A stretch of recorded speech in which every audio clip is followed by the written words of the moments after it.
Bueno, vamos a analizar este tema que en primer lugar queremos darle el pésame a la familia del policía que perdió la vida en cumplimiento de su deber. Fueron llamados por una situación de desorden que se estaba registrando en la vía pública y cuando descienden de la unidad para ver qué pasa, varios vecinos de hecho ya lo habían reportado, pues dispararon en contra de los agentes y uno de ellos perdió la vida. Una situación muy difícil, el riesgo que también se enfrentan los policías, Andrés, cuando tienen que acudir a las llamadas de los vecinos, de los ciudadanos, por situaciones que alteran el orden legal y la convivencia también en muchas ocasiones del día a día, ¿no? Entonces, aquí vemos uno de los casos donde el agente iba sin pensar en que podría ser entonces el último auxilio que podía dar y el último reporte también que se le estaría dando a él también. Claro, esa es la clave, el trabajo de esos buenos agentes de la PNC que de veras trabajan para mantener la seguridad, especialmente ante la delincuencia que ocurre en el país. ¿Y te parece, Sandy, si perfilamos este caso entonces para conocer muy bien los datos que ocurrieron en la muerte de este agente de la PNC? Porque los agentes acudieron a un llamado de auxilio recibido al 110 y en esa llamada se alertaba de 2 personas sospechosas en una vivienda en la tercera calle del Boulevard Principal de Ciudad Peronia, zona 8 de Villanueva. Al llegar al lugar, los agentes fueron recibidos a tiros por 3 delincuentes quienes les tendieron una emboscada y escaparon en una panel blanca. La pronta acción de los uniformados dejó a uno de los presuntos atacantes heridos. En la entrada del Hospital Roosevelt fue capturado un hombre quien había llevado a la emergencia al herido y al notar la presencia de la PNC intentó darse a la fuga. Los presuntos delincuentes fueron identificados como Amílcar Francisco Miranda Ramírez, de 31 años, quien presentó heridas de bala, y Gustavo Adolfo Rodríguez Mendoza, piloto del automóvil. Durante este intercambio de balas fue donde el agente Gudián Quiroa Pérez falleció por la gravedad de las heridas.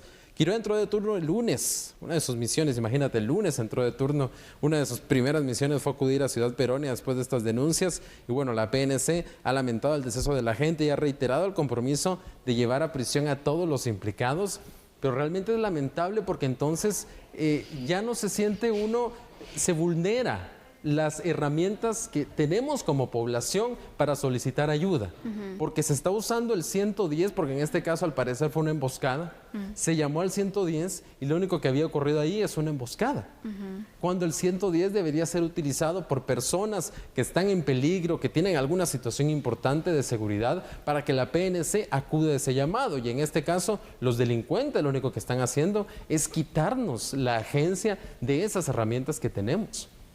Pero imagínate, Andrés, ¿qué hubiera pasado si la gente cuando se baja inmediatamente empieza entonces a tomar las precauciones, incluso a repeler esta situación? Pues un intercambio de disparos, es pero como hasta quedó herido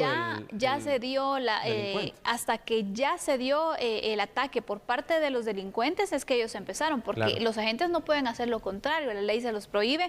Y si lo hacen en defensa también se los prohíbe, difícil. Pero también hay que ver la proporción de la fuerza, ¿no? Y es lo que dice la ley. Si el agente de la PNC tiene enfrente a un delincuente que tiene un cuchillo, por ejemplo, entonces ¿será proporcional la fuerza a agarrar un arma y disparar? Pero si eso es lo que tienes, o te matan, porque un cuchillo te puede matar. Claro. Imagínate, entonces...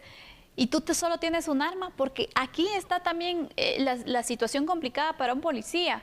Lo que les dan son armas, no les dan cuchillo, no les dan navaja, no les dan un gas pimienta, no les dan un arma no letal para poder actuar ante situaciones como estas. Les dan un arma y eso es lo que tienen para poderse defender también. Entonces tal vez ahí la duda será... No si está mal la ley que habla sobre la proporcionalidad de la fuerza, sino realmente los elementos que tienen los agentes de la PNC. Porque es que es muy importante la proporcionalidad, porque veamos ejemplos de otros países, derecho comparado. En Estados Unidos, por ejemplo. En Estados Unidos hay mucha libertad para que los agentes de la policía disparen. Y hemos visto casos bastante fuertes y bastante constantes donde los agentes de la PNC, sabiendo que no les va a pasar absolutamente nada por lo que hagan, abren fuego, incluso en situaciones donde no había peligro para la gente. Uno de los últimos casos en los últimos años que viene a mi mente es el caso de un niño de 3 años que estaba jugando con un arma de juguete. Llegaron los oficiales, le empezaron a decir que bajara su arma y como no bajó su arma, le dispararon y lo mataron en el acto. Y los policías quedaron impunes. Con la justificación que parecía un arma real, pero Con la realmente era justificación de que parecía un arma real. Un niño de 3 años.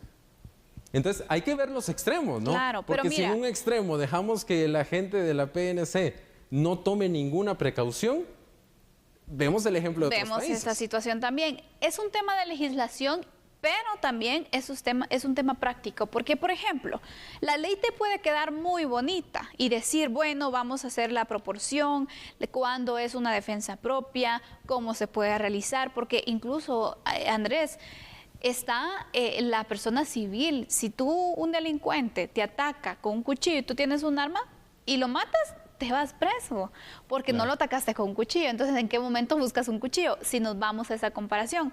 Pero entonces, también es de darle esos recursos para equipar a un policía y poder darle todo tipo de instrumentos que puedan utilizar. Porque una manifestación, por ejemplo, poniendo este escenario, no la vas a ir a repeler con armas de fuego. Lo tienes que hacer con armas que no sean letales. Pero si no les das, apenas si tienen un arma de fuego, no digamos otro tipo de armamento. Entonces aquí va por un reforzamiento también, por un apoyo a la Policía Nacional Civil, a la gente, darle esos instrumentos para que ellos puedan hacer bien su trabajo, porque de lo contrario se arriesgan, no tienen cómo actuar y no tienen entonces también cómo defenderse. Y eso es triste, la verdad, porque vemos entonces que en muchas ocasiones, como en este caso, terminan en muertes. Sí, también un análisis, un debate muy interesante es sobre la defensa propia, ¿no? Que en esos momentos nuestra legislación es muy clara.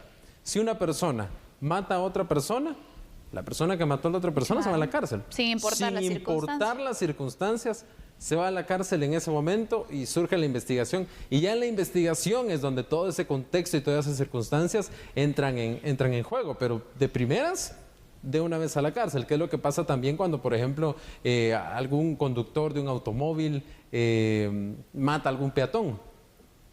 Mientras se investiga, ¿qué pasa? Se va a la cárcel, porque nuestra legislación es clara en eso. Ahora, el debate es, ¿deberíamos cambiarlo? Y si deberíamos cambiarlo, ¿en qué específicamente, en qué o en todo? Entonces, si alguien mata a otra persona, ¿no se va a la cárcel? Tienen que evaluarse y para eso está el juicio. Los factores exactamente que se puedan dar. Pero el punto es entonces, al final, lo primero que pasa cuando detienen a alguien, se va a la cárcel. Eso es lo primero que pasa. Cuando en realidad hay que cambiar también esta situación. No se debe, dice que las últimas de las medidas debería ser la cárcel y es la primera que se toma. Pero en este caso es porque estamos hablando de que le quitó la vida a otra persona. Pero ¿cómo sabes que sí se la quita? Gracias, es que la presunción de inocencia no es que se garantiza tampoco, es la presunción de culpabilidad. Claro, en ese caso es muy interesante ese caso, pero también hay que tomar en cuenta de que en ese tipo de situaciones, cuando hablamos que una persona toma la vida de otra persona, hablamos ya de la flagrancia en muchos casos, cuando ocurre la captura. Exactamente. Vamos entonces pues aterrizando en este tema porque sin duda alguna los agentes necesitan el apoyo. Los agentes están en un peligro constante porque vemos que su función principal es la de poder garantizar la seguridad y para poder garantizar la seguridad ciudadana tienen que enfrentarse a delincuentes. ¿Cómo es que se les va a dar a ellos las herramientas necesarias y cómo se les va a proteger también para que sigan resguardándonos? Este es un tema que está pendiente, el fortalecimiento de la Policía Nacional Civil, el apoyo a los agentes y también para poder ir entonces marcando ese combate al crimen y el crimen organizado.